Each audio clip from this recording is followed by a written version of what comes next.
আসসালামু আলাইকুম। আপনাদের জন্য নতুন একটা ভিডিও নিয়ে এসেছি। ইলিশ মাছ দিয়ে আলু পটলের ঝোল।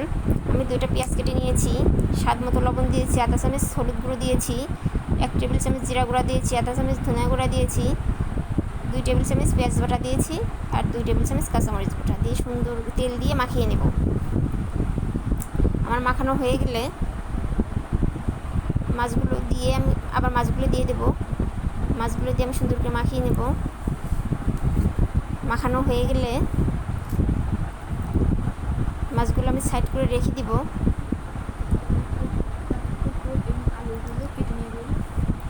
আপনারা সুন্দর করে মাখিয়ে নেবেন।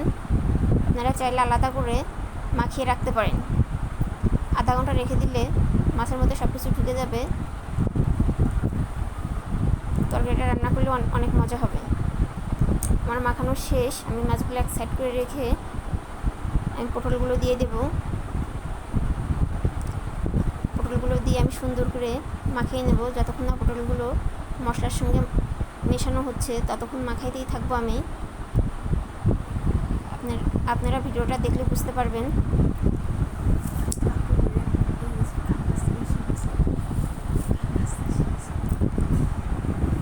আমার মাখানো শেষ। আমি এখন পানি দিয়ে দেব।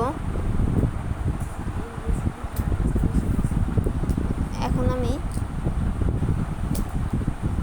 চুলায় বসিয়ে দিয়েছি।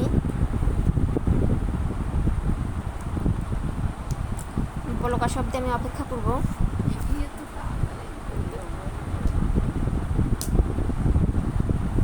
বলক এসে গেছে। এই রেসিপিটা আমি আমার নানির কাছ থেকে শিখেছি। তিনি আজ দুনিয়াতে নেই, তাকে বেহেশত নসিব দান করুন।